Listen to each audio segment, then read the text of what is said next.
Shut up and sit down.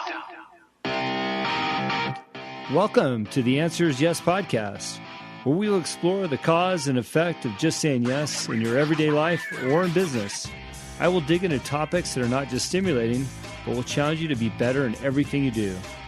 The podcast is based on the simplicity of saying yes to opportunities you might encounter every single day. I'm your host, Jim Riley. Join me in my first series titled Blue Collar Redefined.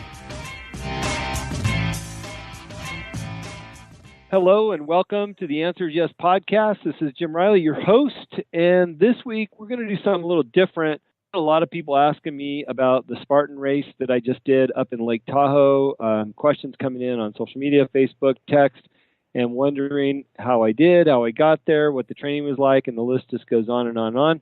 So I thought what I'd do for this week is implore my good friend, Jim Beaver from the Down and Dirty Show, to ask me some questions, and we'll talk about the race today. So, hey, Jim, are you on the line? Yeah, I am here, buddy. I'm stoked to talk about this because you and I have done a ton of interviews together, and I've interviewed you plenty of times, and I know quite a bit about you, but the one thing we've never really dove into is your Spartan racing. And I know this is something, you know what I mean? Like we've talked about your racing before, but not Spartan racing. So this is something that I am really, really excited to talk about and learn more about, because I know a couple years ago when you went down this fitness journey, not that you were out of shape before, but like I remember when you kind of got into this, and dude, you're so far down the rabbit hole now. Like, I don't know if there's ever pulling you out. Just like off-road racing. Hey, by the way, for my listeners, because you probably aren't familiar with Jim, and if you're not following his show, the Down and Dirty Show, it's time that you follow it and listen to it, subscribe, because he does a great job. Jim also helps produce my show. He's the guy that threw me into the deep end with this thing, just like Eric Morley at Lucy Advertising. And as Jim mentioned, we've done a lot of interviews together. Ever since you and Eric Morley threw me into this podcasting, I've been in the deep end all in with this stuff. So I think it'll be a great opportunity for you to interview me on my show, and maybe my listeners can learn a little bit more about me. So, Jim, I'm going to turn the show over to you, and let's have some fun with this thing. All right. So that's just what I needed, is another show to host. Now, I'm answer is yes. I guess. All right. So, no, I appreciate it, man. I'm How many excited. shows have you done today? Today I did my national show. I did and I've recorded 2 podcast interviews for my other show, Project Action. So, yeah, we're 3 in the bank. But that's what's funny, and we'll talk Spartan racing, but I don't think people realize, and I know you're this way, like podcasters, we binge record, right? So we go, like, we'll do 3-4 a day sometimes, and then we'll bank those for the next couple of weeks. You know what I mean? And I know you do that from time to time, too, and I think people don't realize that. Like, I think sometimes people think, oh, man, these guys are busting out content. Well, we binge do it for like 2 or 3 days, and then we get to take a week or 2 off sometimes. So, yeah, we got to go get a whole new list of questions. Yeah, exactly. So, I want to talk about this, though. So, I mean, kind of take me and your listeners through. I know they, at this point, obviously know you Spartan race. I know you Spartan race. We kind of understand what Spartan racing is, but you've gone from just Spartan racing now to the Spartan Ultra Beast. Now, you got to tell us about this Ultra Beast, Jim, because this is like going from, this is like going from your local like drag strip, you know what I mean, and your Mustang to going like a top fuel car 330 miles an hour. Like, I mean, you're next level Spartan racing now. Yeah, well, and I kind of got talked into it, to be honest with you. I think it's important to understand, though, the Spartan series within itself, their whole objective, they've got a campaign right now, let's get 1 million people off the couch, right? And it's all about making people more active in their daily living. And they produce a series of races.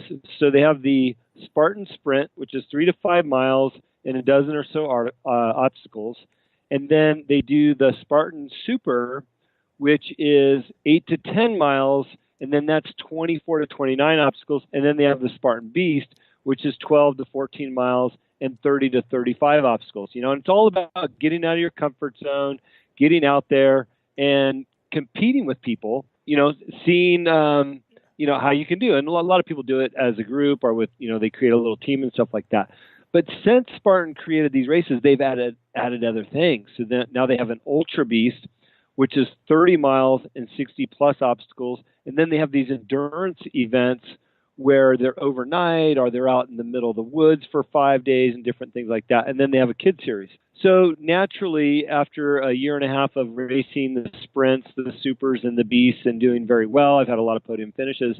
I thought, wow, what is this ultra thing? Can I actually compete or go race 30 miles with 60 obstacles? And I spent the last 4 months training for it just to see if I can go do it. So my goal was just to try something different, you know? Well, and I'm looking at this, 30 miles, 66 obstacles.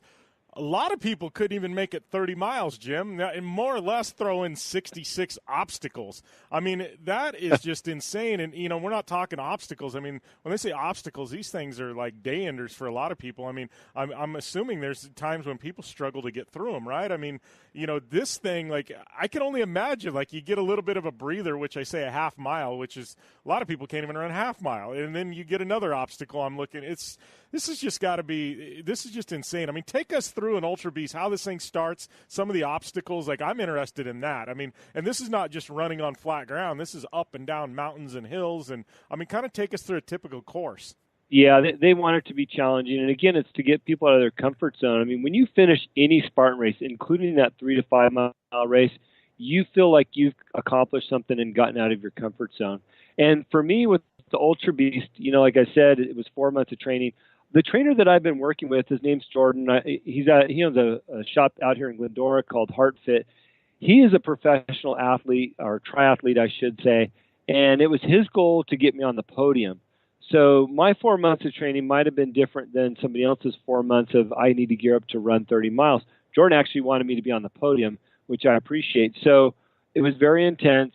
We were running 70 miles a week, basically a day or two hitting that 20 to 25 mile mark, and then the remaining days anywhere between 10 and 15 miles, and you know, maybe one easy day.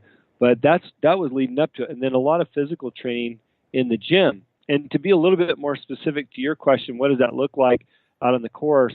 The race started at 6:15, and we were in Squaw Valley, Lake Tahoe. I remember driving to the course, and it was 38 degrees outside and dark, right? So, you know, I'm thinking, okay, this is going to be interesting. I had a headlamp, and when I arrived at Squaw Valley, the place was pumping, man. There was people everywhere.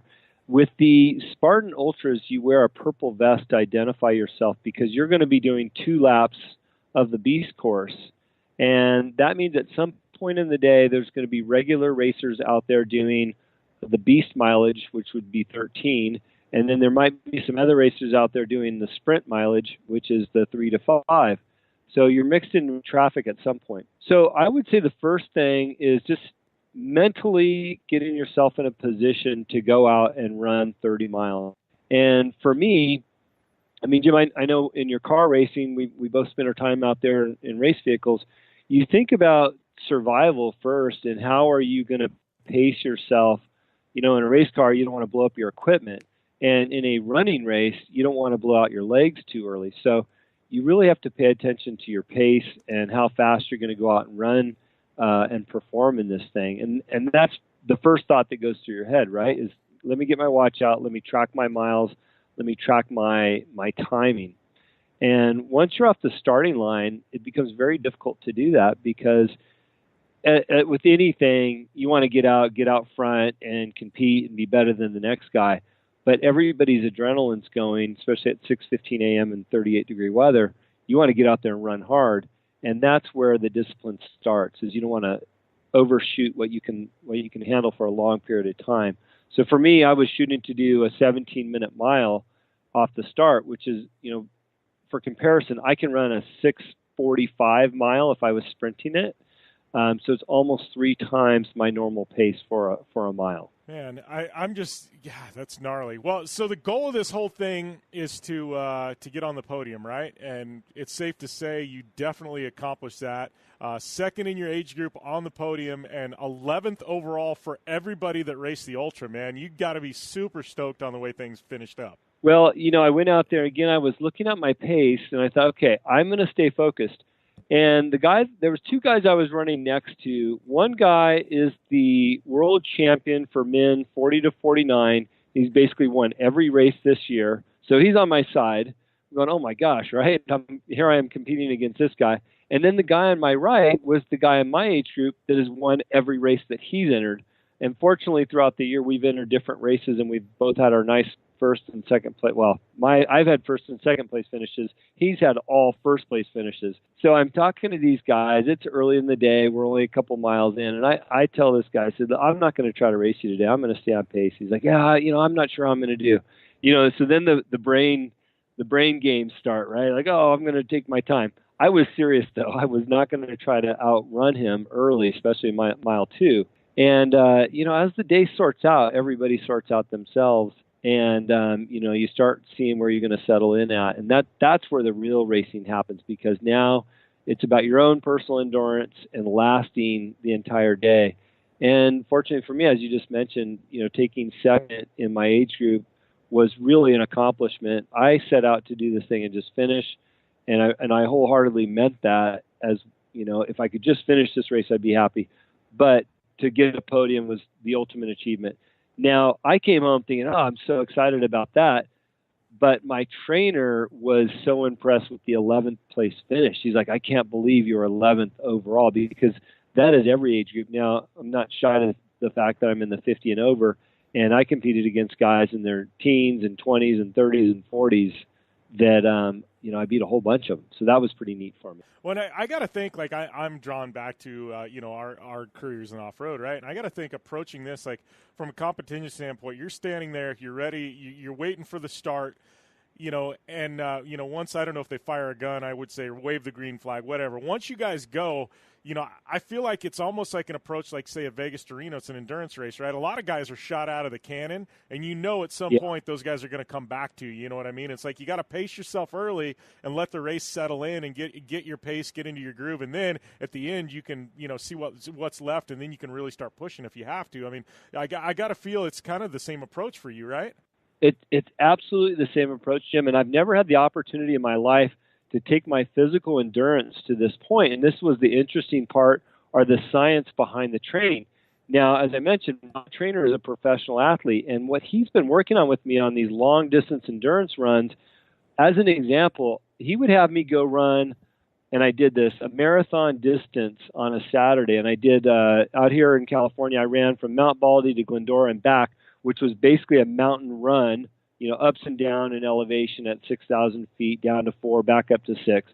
I ran a marathon, so 26.2 miles on Saturday. And then Sunday, I'm wasted, right? And he's like, okay, well, I want you to go out and do 12 miles in the morning, and then I want you to do another 6 at night. And I'm going, how on earth am I physically going to be able to do that?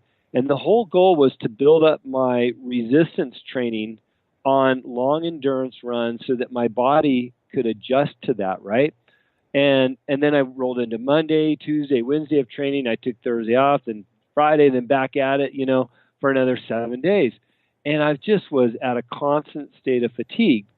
And then leading up to the race, here's where the real science plays in. We start tapering down on the training. So 2 weeks out, now we're down to 20 miles. Last week out, we're doing about 15 miles. And then even to this crazy degree of like rest period, he took me off of coffee for the 2 days leading up to the race because I don't want any caffeine in your body. I want your body to be in 100% state of rest. And even the caffeine is going to have you going where you're not going to get true rest. You're going to have a false sense of alertness, right? I'm like, wow, that is really intense. And by the way, it's hard to not to have coffee when I'm a daily. I look forward to that. So that was through Friday before the race. I get to Saturday. He goes, okay, I want you to go do, 2.5 miles, easy pace. It's going to be hard. You're going to feel flat, basically no energy. I'm at elevation now because I'm in Tahoe. And he was right, man. I was flat. I was frustrated. My wife was frustrated with her workout that day. And I'm like, okay, I gotta put my faith in the process. And this is the amazing part to me. So I off the starting line, I'm running. I feel pretty good. It's cold, so I'm kind of work out the kinks. And as the day progressed, I got to about race mile 12, and I'm starting to get a little bit crampy on my legs. I'm like, oh my gosh, I'm not even halfway. I'm already starting to feel this. And I kind of pushed through that till I got to mile 17. And then all of a sudden, all these little quirks started going away. no little aches and pains on my knees or my hamstrings or my calves or my shoulders, or, my nutrition was good, my hydration was good. I started getting better and better. When I hit race mile 20, I start running at a pretty good pace. And by the way, this is at Squaw Valley, so